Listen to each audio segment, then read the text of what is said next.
Welcome back, viewers. Today we are honored to have with us Professor Sunday Adeyemi Adewuyi, Professor and Chief Consultant, Clinical and Radiation Oncologist, Ahmadu Bello Teaching Hospital, Zaria. He is also the current chairman, Nigeria Cancer Society, Kaduna chapter. He is here to help us understand cancer, its impact, and the hope that comes with advancements in research and treatment. You're welcome, Prof. You're Thank welcome, you very sir. much. You're My welcome. pleasure to be here. Also with me here is my colleague Ijoma Ijoma Achebe, Achebe. the program assistant for Neka Neka Chidoka Chidoka Outreach Outreach Program. Program. Welcome, Ijoma. Thank you. Okay, so moving on. In a report by WHO, Africa recorded 900,000 new cancer cases and 580,000 cancer-related deaths in 2022. The Global Cancer Observatory noted that Nigeria saw 127,763 new cancer cases the same year in Nigeria, which is accounting for 14.1% of Africa's cancer cases. And also, cancer-related deaths in Nigeria has risen to 79,542 cases by the same year, 2022. It is also projected that if urgent action is not taken, cancer death could increase by 70% by 2040. Professor, these statistics paint a sobering picture of cancer's impact in Nigeria, in Africa, particularly in Nigeria. What are the main factors contributing to such high mortality rates in Nigeria compared to other regions? Thank you very much, the organizers. It's my pleasure to be here. And I hope today's discussion will bring the incidence and mortality of cancer down, as that is what we're all here working together. Yes, sir. The theme of the WHO, the International Cancer Day, which is United by Unique.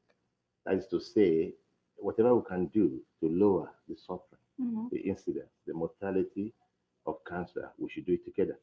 The statistics you have given is fearful, but that is the reality.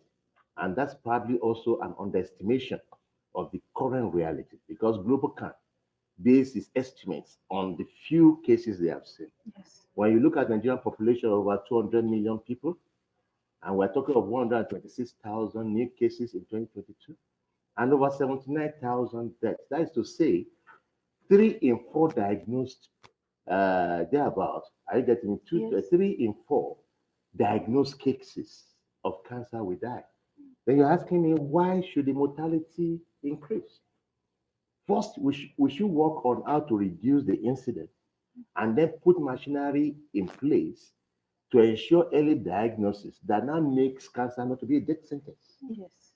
Okay, so number one, lowering the incidence. We need to institute system of cancer awareness, just like you're doing, down to the grassroots. You see, most of us are always saying it at the major capitals, cities. Yes. But the bulk of the cancer cases we are seeing are not from the cities, they are from the rural area. So we need to take this message to primary healthcare centers, to the local communities, teaching them the reality of cancer in our environment. We need to talk about that. Number two, what are the risks of developing cancers, the etiological factors? Because it's unfortunate that 70 to 80% of the causes of cancer could be prevented. But we are not doing anything about screening. We're not doing anything about early detection at pre-malignant stage, early detection at the cancerous stage where it is amenable for cure. We're seeing them when we can do nothing. Also, our lifestyles, apathy for orthodox treatments. Before a patient with cancer comes to the hospital, that patient may have visited other avenues before coming to the teaching hospitals where the facilities are based. Are you with me? Yes. So you see, we need to change this attitude. There must be a paradigm shift from ensuring that patients begin to visit the hospitals. Okay? Our also other things like communicable diseases that are leading to cancer, like hepatitis B. There's a vaccine against it. We should encourage people to take vaccine against hepatitis B to prevent liver cancer. The human papilloma virus, which is the main culprit of cervical cancer, our ladies are not being vaccinated. There is a poor uptake of screening and vaccination in our environment. All those things must be done. Then we need to develop a positive attitude to health. Where you notice something unusual, you seek medical advice immediately. You do not have to wait until the disease has become so pronounced and then it becomes a death sentence. We can change the system. We can reverse it from being a death sentence to hope for survival. And that is the difference between our environment and developed countries. How many ladies will go where I examine their breasts regularly? How many ladies will go for clinicians examination in the hospital? Those that are eligible for mammography, how many of them are doing mammography? Breast ultrasound, breast MRI. Go to the service, which is the commonest gynecological cancer in our environment, with a lot of risk factors like early age of sexual contact, age of at marriage, tobacco injection, all those things. If you tell our women to go for pap smear, how many of them are going for pap smear? How many of them are going for routine HPV screening? We need to change the system, and that's how to bring the incidence down. And then now to reduce the mortality from those diagnosed also, there are many confounding factors, especially the one that is killing our patients is the financial toxicity of cancer treatment. Because patients are paying out of pocket. So you can imagine how much is your salary. You are earning 200,000 per month, and you're on a treatment that consumes about 500,000 per cycle per month. How do you source? So this catastrophic spending renders access impossible for most of our cancer patients.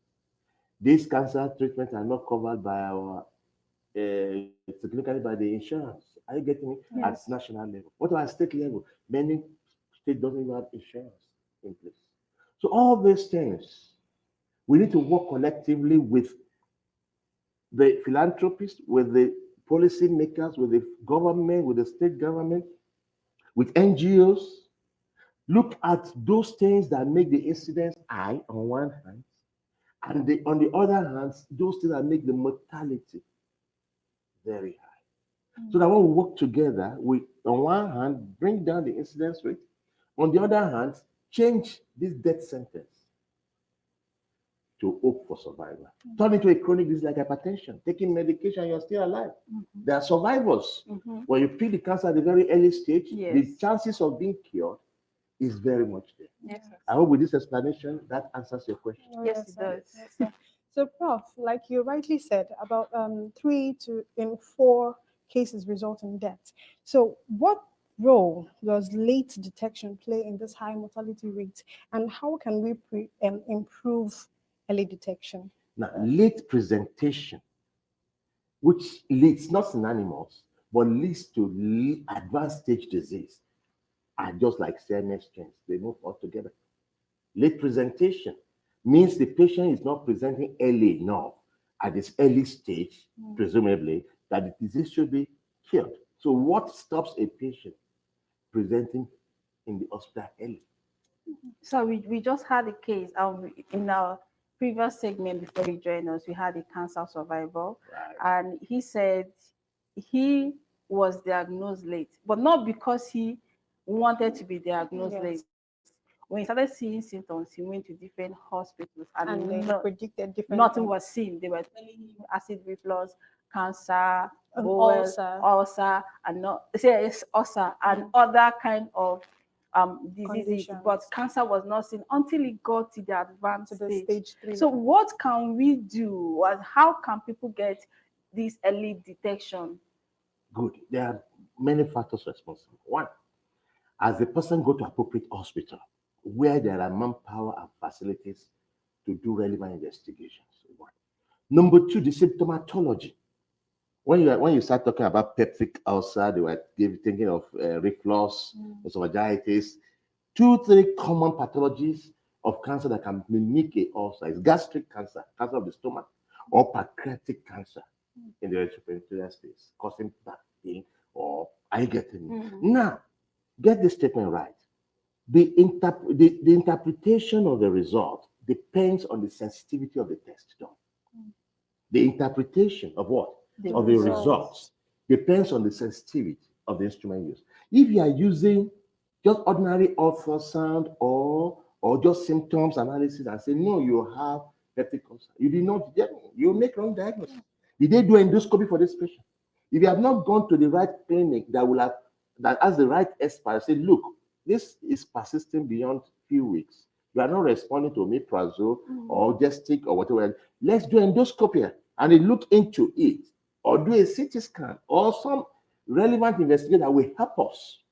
You keep on taking. So you see, you must be health conscious and seek advice and treatment appropriately.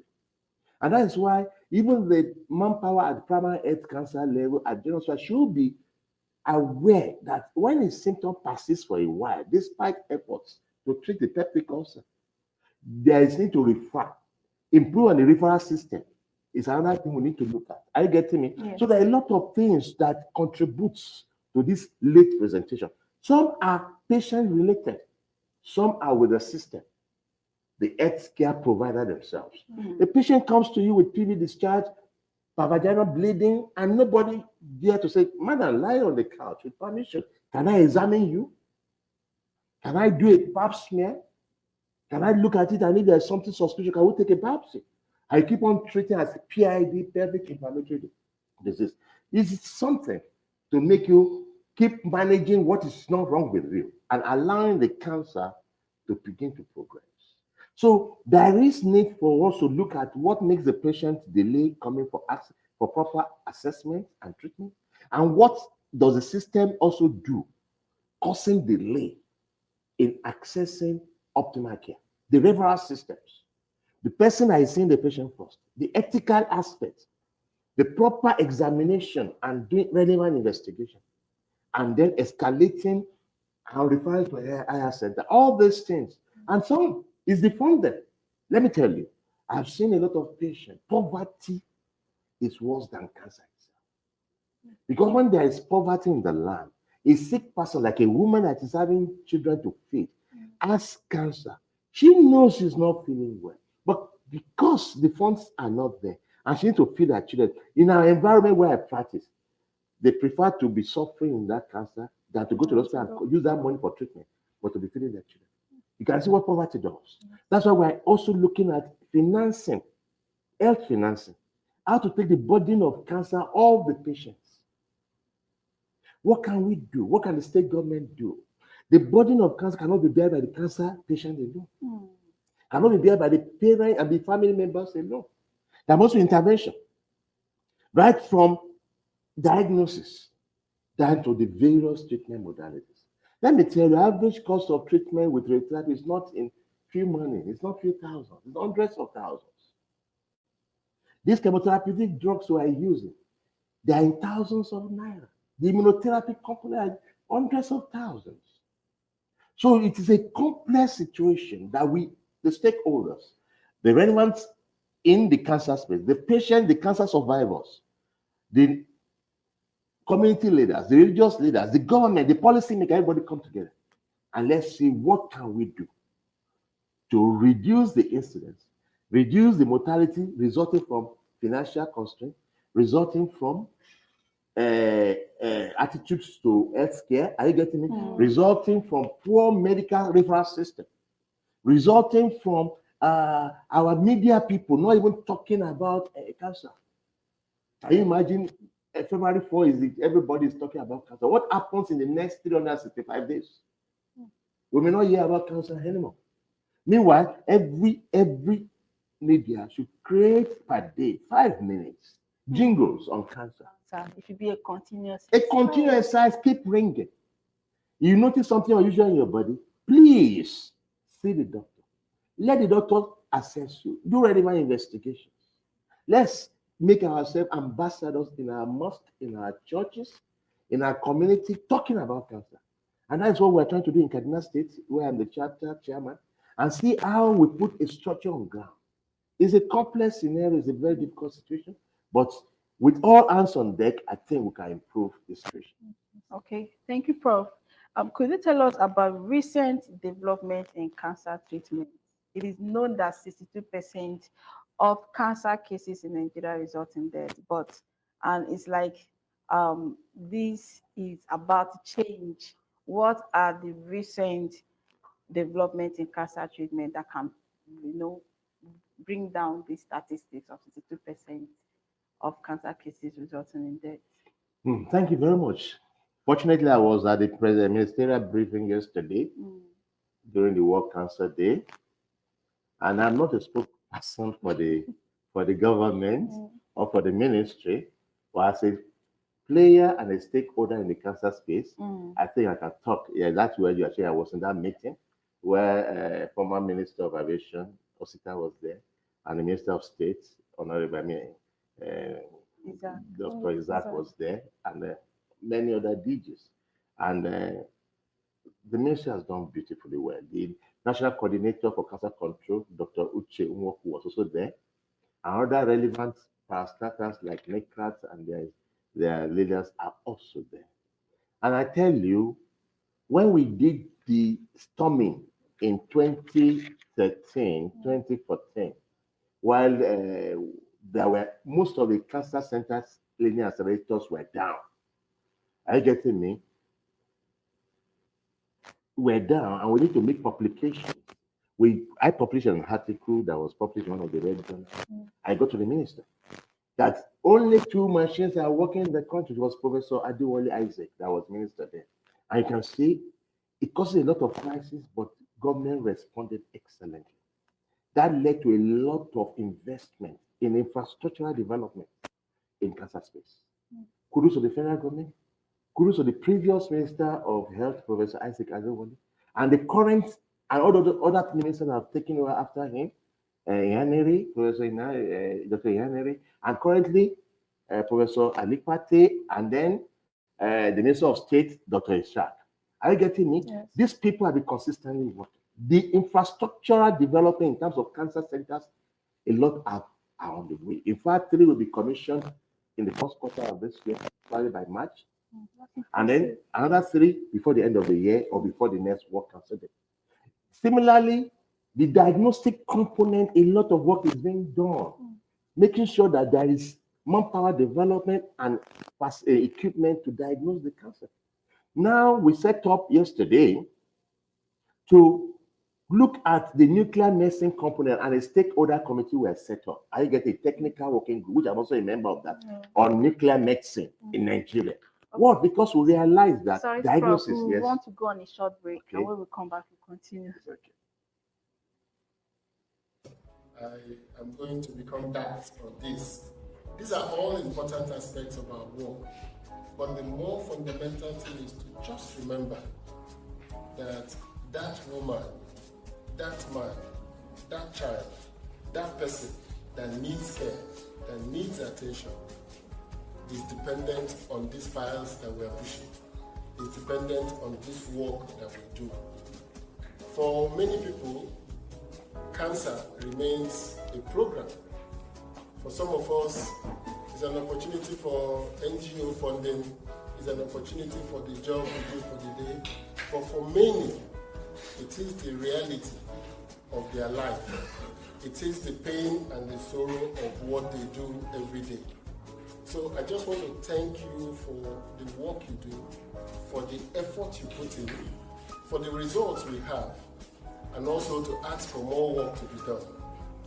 When Trump was going to become president, I made a video saying, in fact, the day he was sworn in, the following time I made a video, I said, 3 programs are at risk. PEPFAR is at risk, AGUA is at risk, the African Growth Opportunities Act, and I said the African Growth Opportunity Act is due for reauthorization in September, and the Democrats couldn't do it in December as many of us thought they would do it. So I said we can kiss it goodbye. I said with the PEPFAR in danger and also the new partnership for investment in Africa, which was designed by President Biden to get $600 billion invested in Africa over the next 5 years to counter the Chinese Belt and Roads Initiative, which is more or less conquered Africa. Yes, yesterday, as I was saying, I mean, earlier, as I was saying, and that the technical working group on nuclear medicine under the Federal Ministry of Health, through the National Cancer Control Plan Office, Dr. Uche Nwoku, was inaugurated yesterday, and I was one of the members, showing the direction to improve diagnostic components. Because when nuclear medicine is readily available, there are some, I said a statement earlier. I said the interpretation of the result depends on the sensitivity of the instrument used. Yes. Now, we do not have much of PET CT in the country, only one in Lagos. Now, they are going to work such that there will be a lot of PET CT in all geopolitical zones. Bone scans that can pin bone metastasis earlier before your plain X-ray. The gap between bone scan picking a bone metastasis and plain X-ray diagnosing bone metastasis is minimum of 6 months. So you can see that 6 month patient is suffering. This is progressing. You are depending on plain X-ray or CT scan. Meanwhile, bone scan will have picked it earlier, 6 months earlier, where it is little disease burden and treated. So we need to, the same thing, your plain chest X-ray may not pick long metastasis until when they are grossly obvious. But when you have high resolution CT, which can show you even lymphatic carcinomatosis, lymphadenitis carcinomatosis, you can pick all this at early stage. So there is a lot of investment in diagnostic, both in the laboratory. The immunohistochemistry that we were not having for many years before, in the last 5-7 years, we have been having immunohistochemistry. Tumor markers are now readily available. You want to do CA15-3 for your breast cancer, CA19-9 for your pancreatic cancer, I say 125 for your ovarian cancer, and many other PSA for prostate cancer. A lot of things are being done at the laboratory and radiological aspect. The infrastructure for the diagnosis is improving. For treatment, the linear accelerators are coming on board, and we're happy now because we said that time is beyond only federal government doing it. Now we have state governments building. We have one comprehensive cancer center in Kano now, built by the Kano state government. That's impressive. Are you getting me? We have private establishment. We have the Marcel Route in Lagos, where Dr. Mrs. Dupe Elebute is there. Now, within the next few months, I'm sure Lakeshore Cancer Center will come on board. Those are private. In Abuja here, there are several centers, at least about 2 or 3, that will be coming up with comprehensive cancer centers. I know of the African Medical Center of Excellence that they are also having plans for oncological services. So you can see the infrastructure is beyond federal government alone. State government should be encouraged. I knew that 2 billion has been contributed and said by the Benue state government for comprehensive cancer center. I think last year that money was launched. And other places, this country requires 1 mega voltage machine per at least 1 million population. So tell me how many mega voltage machines do we need in Nigeria, with a minimum of 200 million people? We are talking of 200 mega voltage machines. We are still talking of less than 20 in Nigeria now. So there is a long way to go. The manpower development, various colleges of training centers, the National Postgraduate, the West African College of Surgeons, they are all doing their best to produce manpower, competent, skilled manpower. So when this equipment lands, there will be people to manage and treat. The aspect of medical physics, the aspect of therapy radiographers, all those things are all moving. The ministry is doing a lot. Like I said earlier, I'm not their spokesperson, but be an insider and a player in the cancer space. I can tell you that there are many things happening, and we should encourage them. We should encourage the federal government and tell them, well done for what you have done so far, and we're expecting you to do more. The state government are now the people we should push. They should have a cancer control desk officer in every state.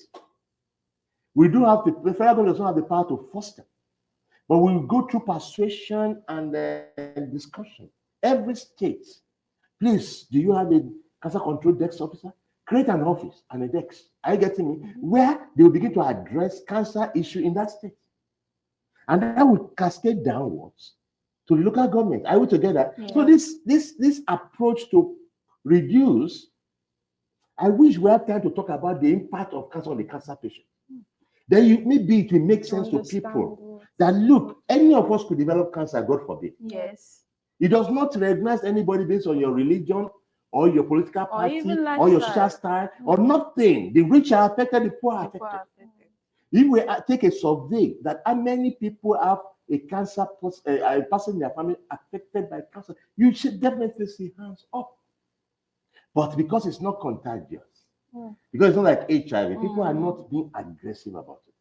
So I think we need to begin to let people see, let's hear the survivors about their experience. Let's begin to talk to our policymakers at state levels. Federal government are doing beautifully well, but please, state level, like the state I belong to, where I'm based, where I have relevance, let's begin to talk. The Kano state also is doing well. They are going to be about 2 new cancer centers, one by the NSIA and one by the state government. And let's hope this thing do not just stop at preliminary discussion level. Let's carry it through. Kano state have population. I know the patients are dying of this cancer. Let's even talk about undiagnosed cases, especially in yes. the rural areas who do not have access to cancer treatment Yes. facilities. So a lot still have to be done. Talk about community-based intervention. Right. Yes, talk about local government intervention. Now that they even have autonomy, they should also look at the health section of the people in their jurisdiction. I agree with you absolutely, my dear. That's why I said the statistics you are quoting is like estimates. Yeah, exactly. Definitely, the incident is far beyond that. Because we are in the clinical level, we know what we are saying. And I tell you, the incidence is far above that. Now, you're talking about at grassroots level. I want to recruit you as an ambassador. You as an ambassador. In your small area, talk to your peers. When do you examine your breast labs?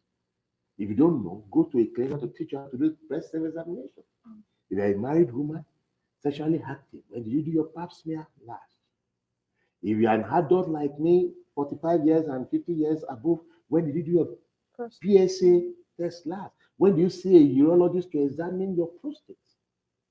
When do you do colonoscopy? If you have high history of cancer in the family, seek medical guidance. Because the truth is that it's like an epidemic. It's a disease that is worthy of notification now. The way they come into the hospital per week is frightening. I just had a case, the mother just died a few months ago of breast cancer. Another patient I just had, a medical family, the mother died of ovarian cancer. The daughter has been diagnosed of breast cancer. Family cancer also runs in the family, even though it's about 5 to 10% of cancers that run in the family. And pediatric tumors should not be neglected. We're talking of adults. We are selfish. Never you forget the childhood cancer, even though they may account for only about 1% of the cancer incident, that 1%, the impact on the family, it's terrible. It can separate husband and wife because of concentration of all the effort on the child. It can strain mother and other children. Yes. Siblings suffer. Emotional. The child suffers. It affects that child's hope for the future. What do you call that? Feeling. I want to get the word. Are you getting me? Destroyed. So we should not neglect pediatric tumors. While we're also looking at the various cancers, especially the top 5 cancers killing our people, we must begin to talk about them. Breast cancer, cervical cancer, ovarian cancer in women, prostate cancer, colorectal cancers, and head and neck cancers. The albinos are there. These are preventable if we have this social welfare for them. Most of them are sunlight related. How do we prevent keratosis that leads to cancers? How do they present early and get access to free treatment? So there are many things to be done. And what we're doing is just trying to solve an aspect, little. But let it continue beyond today. Keep engaging people. Bring survivors to stage. Tell us, because again, the fear of chemotherapy, the fear of surgery, if you touch it, also is another thing that makes people to present late. Let survivors come and tell them, I had my breast removed. Let them show the world that, look, I've taken cancer patients, survivors to Nigerian Cancer Society. I said, look, tell them their stories. Whenever I have a patient that is finding difficult to go through treatment, I call a survivor, please talk to her, talk to him. So we need to bring the survivorship platform, strengthen it. It helps. We bring the patient themselves that are undergoing treatment. How do you tolerate? How do you even source the funding? Who are you? How do people assist you? Is there any improvement? Let's not forget, there is the NCAP program and there is the Cancer Health Fund that government has also done. Yes. For essentially for 3 tumors, breast, cervix, and prostate. They need to improve and bring in all tumors in the course of time. What they are doing is excellent. We appreciate Federal Ministry of Health for that. And the DEX, National Cancer Control Desk, Dr. Uche, and other people that have worked along that line, and other parastatals like NICRAT and the DG, we appreciate what they are doing, but we need to bring in all the cancers. Yes. We need to make the system easy, less complicated. We need to make sure the federal government allocate more money, not this paltry 25 million. What can 25 million do? For how many patients? Are you getting me? Yes. Let there be a system. And then, see, we need to talk to the First Lady. I saw her talking yesterday. And it's impressive that we have somebody that's interested. Yes. We need to get her. Yes. So please go beyond just talking and sympathizing with cancer people. No. We need to bring her to say, look, there are challenges, man. Pick one aspect of this challenge and resolve it. If it's just to use your influence in the other room with His Excellency and say increase the funding for cancer patients, that alone will make a difference from this 25 million to billions. Or you say no, can we have a way to get 1% of the income for the federation and make cancer treatment for radiotherapy alone, not even chemotherapy to talk about. Radiotherapy should become free. There is a lot. They have done in some other African countries. Morocco have done a lot through their First Lady. I wish I will have contact with her or somebody will talk to her and say, look, man, these are the arrays of problems we have. From availability of care to affordability of care to accessibility of care and ultimately the sustainability of the system. Which one do you want to put your energy? Definitely to make a difference. But these gather ourselves on 4th of February, screen 50 patients, 300 patients, and then we all go back to sleep. Oh, no, it's not the solution. It's not the solution. After detection, It pains me a lot. I'm into the system of cancer care now about 30 years. I've produced more than 15 consultants. I know the system, and I know the burden of cancer in our environment. And I'm telling you that it's beyond one person solving. T.Y. Danjuma should consider cancer in part of his philanthropic job. The Dangote should look at the percentage. Are you getting me? From his income on cancer care. The MTN, Globalcom, are you getting me? Let's then give us part of their income to take care of these vulnerable ones. Why should Bill Gates be only interested in polio and not be involved in cancer? But if he's not involved in cancer, it's not our headache. But let our people start something. There are a lot of rich people in the country. At times, it's painful that a patient comes to see you in the clinic and you end up paying the transport money of that patient. I know they're getting it. That's how bad it is. Patients struggle to come. You know, say, please get your test done. The test is about 10,000. Say, look, even what I will eat this afternoon, It's not there. No system for welfare. So these are the areas of problems. God will help us. We are only touching here and there, hoping that somebody there, the Speaker of the House of Representatives, the Senate President, the leaders in the Cancer Committee, the National Assembly, the various people and their NGO will reharness their power and strength. Are you getting me? And put everyone on board. Are you getting me? Such that we look at the problem affecting cancer and we face it headlong. The sooner everyone realizes time that is not on our side. We're all stakeholders. Time is not on our side. Okay, we need to do a lot. Yes, sir. So let's talk about the role of clinical trials in advancing cancer treatment. How do you think this clinical trials work? Now, again, we look at why is there not much clinical trial in Nigeria? A lot of the infrastructures are not well equipped for clinical trials. Are we together? Yes. Ethical issues, manpower issues, infrastructural issues, are not. But there are clinical trials going on at different levels. The depth of the trials are different. If I'm not mistaken, I think I overheard yesterday that about 30 clinical trials are ongoing in the country. But in the population of 200 and More 20 or than thereabout above, actually. million people. We need to have clinical trials. Let me tell you from academic perspective, we depend on evidences established in other climates. Now, when you look at a typical clinical trial that said this drug works for breast cancer, and we in Nigeria were adopting this evidence to treat our patients, then go back to the details of who are the participants in that clinical trial. If you are lucky, the maximum you probably see is 7% of the population, clinical trial group population being blacks. And those 7% blacks are westernized blacks. They are not blacks from native Nigeria. Yes. Native Africa. So genes. So you do not understand. That's why at times this treatment do not work in our environment. Yeah, That's why you see some patients are not responding. Mm. It's not that we're different human beings, but those environmental factors influence us a lot. Yes. So you have 500,000 people recruited for the trial, and we're talking of 5% of 500,000. Are you with me? Yes. Being blacks, and you want that result to represent Nigeria 200 million people. So a lot of clinical trial must come to the country. That's one aspect. When you do the clinical trial in our people, the peculiarity, the side effect, you see some side effects documented by clinical trials are not what we see in our patients. Yeah. I've used a drug that I have to call the drug company. I'm having anal bleeding. This one is having anal bleeding from this drug. It's not documented as side effects.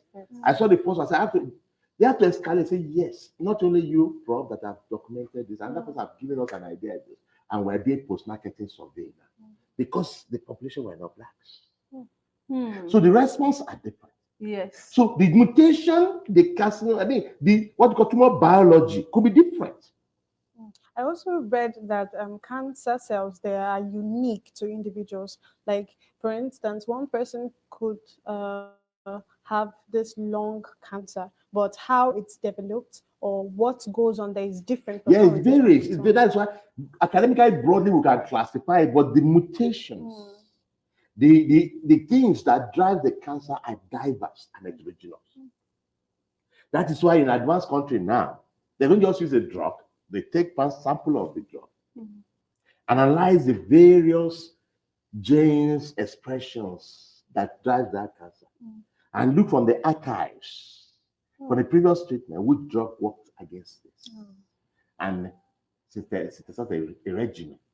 So this is evidence-based, this is personalized, this is customized. And that is the right thing to do. But until then, we want to go to precision medicine. We need to do the trials here in our environment. Nigeria, yes. We don't need to take samples outside. We need to bring them. The pharma companies should come and develop the drugs here in our country. Not only because the cost of the drug will drop, also it will To make sure it's effective. it's effective. So all these things, are you with me? Hoping we'll get there. We're talking at all this. We're talking on these points, but you see, the situation is even worse than that. Now, the drug availability in Nigeria is becoming a crisis. Again, I'm not saying this to cause panic or to pitch myself against the government, but they need to quickly look at it. So our cancer drugs are not available. That international drug companies are leaving. I just had another drug company just left. Wow. So all these things, without trying to look into things in the political angle, that's why we need to bring people to come and manufacture our drugs here and ensure that everything is done in our country like it's been done in India. Okay. Thank you, sir. We would like to take some commentaries from the comments or from our viewers online, and then we will wrap up this conversation. Yeah. Do you have some questions or comments from viewers? Okay. Kesiana Ibagbiran says Prof is digging it deep.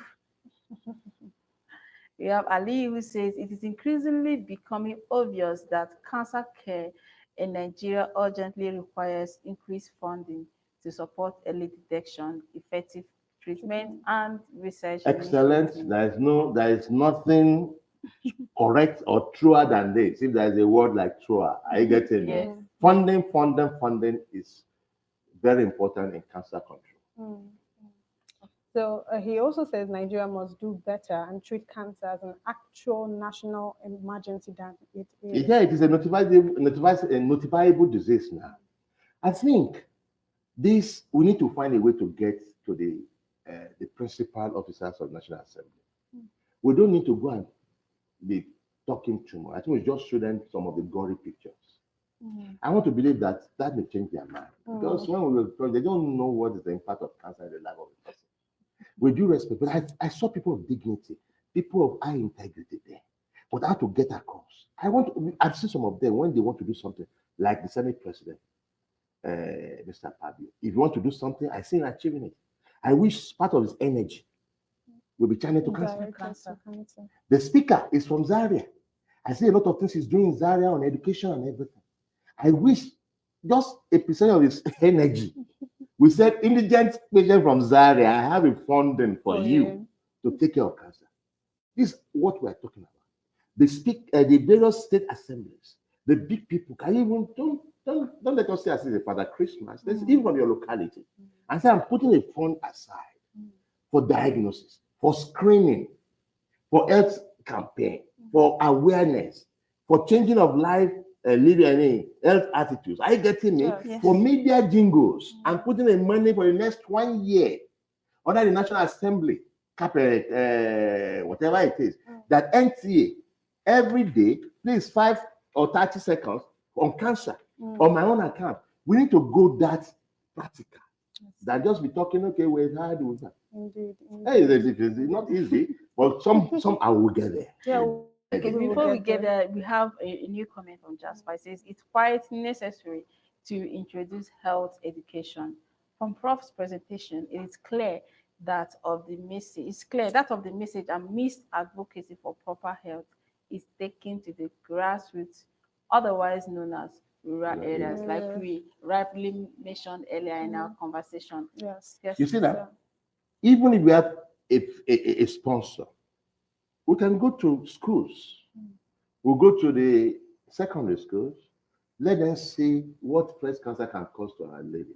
Cerebral cancer can cause to our ladies. We have the capacity. Yes. But somebody must support the system.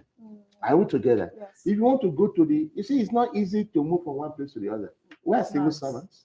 We are doing our own part. But we want this other system to come and partner with us. Like I'm in Kaduna State now. I've put it on that anybody that is willing to partner with us, we are available to use our knowledge, our skills, our competence, our contact to ensure that this fight against cancer is well rooted in the state. We need active participation. When everybody, that's what I'm saying, I'm recruiting you as an ambassador. I can't even imagine you're an ambassador.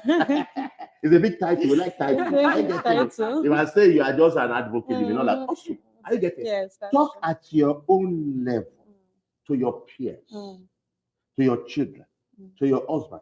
I was fortunate to be a guest speaker for the military, one of the pastors. I don't want to be too specific on this health awareness. And I told you, we put the responsibility of early detection of cancer in the husbands on the wife. Now, wife, you love your husband, you have a responsibility.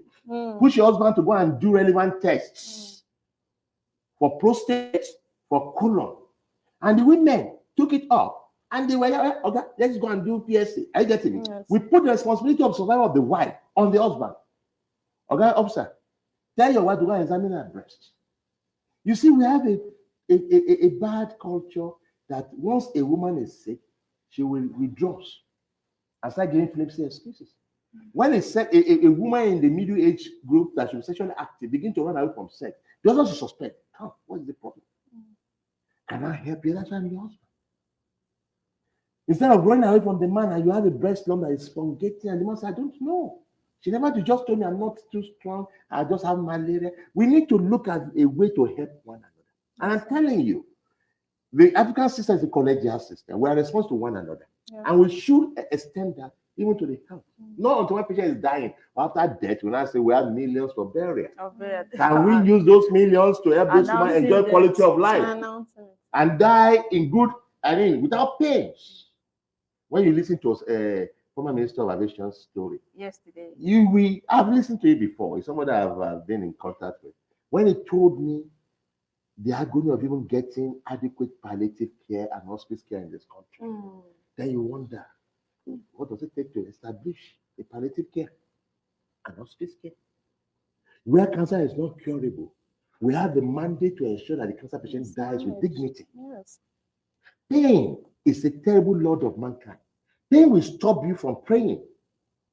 Pain will stop you from doing whatever you want to do.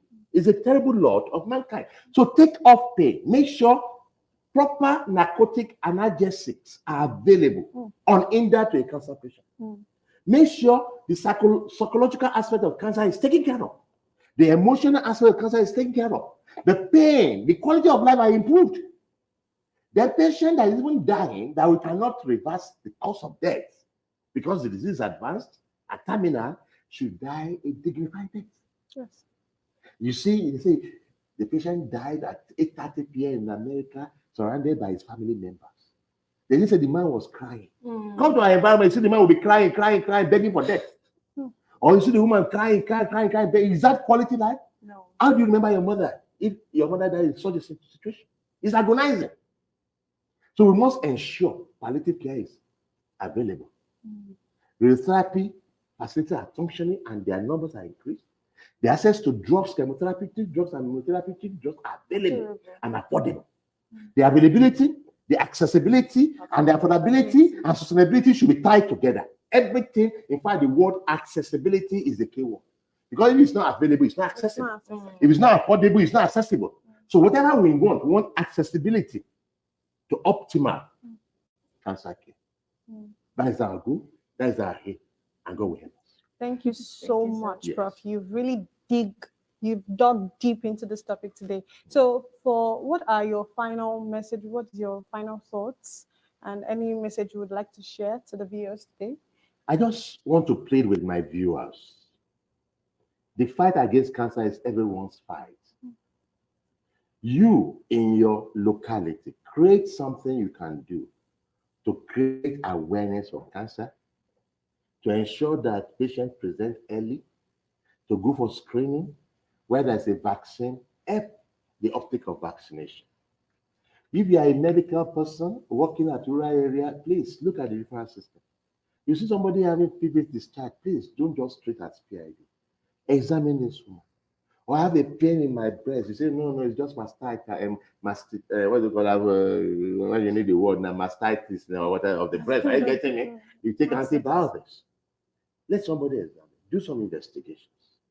A person that is having pain in his back, don't assume it's old age or it cannot pass you. I say it's old age. Must you suffer as an old man? No. I have a lot of old men there. I'm saying I'm envying them. Baba Basajo is there. I'm envying the man. Our president is there. They're elderly people. I'm happy. But when you want to give me the scenario that old age is synonymous to pain, then I don't want to be old then. Meanwhile, I want to be old. So when they have symptoms, please don't look at it as old age related. Let them go for evaluation and management. Everybody should do something in his own environment to reduce the incidence on one hand, encourage healthy living, improve cancer awareness, improve the lifestyle, take up screening, are you together? And where patient is due to receive treatment, provide a enabling environment for treatment. To the government, federal government, state government, please continue what you are doing. Investment in the health system, infrastructure, manpower, and supply chain. To the philanthropists in our midst, please. You are doing a lot in your locality, you are doing a lot in other aspects. We are inviting you to the cancer space because the burden is there and it's overwhelming on our patients. Whatever you find yourself doing good to help the cancer situation, please do it. Thank you very much. Thank you so much, Professor, for joining us in this critical conversation at this critical time. It is cancer indeed is a fight for everyone, not just for the government, not just for the medical practitioners, but for everyone, mothers, teachers, parents, fathers, uncle, everybody. So this is a fight for us all. So you can take this message, be an ambassador of cancer wherever you find yourself. If you're sick and you've gone for tests and nothing is being diagnosed, or the symptoms keep persisting, go for cancer screening. Early detection early detection is also less synonymous to Saving lives. saving life, Curing. is curing the Curing. cancer. Yes. We have stories of cancer survivors, and cancer is not a death sentence. Shouldn't be a It death is not. sentence. So even if you're diagnosed with cancer at the moment, there is still hope. There is advancement in research and in treatment. There is hope for everybody and for everyone. Today we are united by unique, and we are fighting this cancer unitedly. Thank you, viewers, for joining us. Thank you, Professor.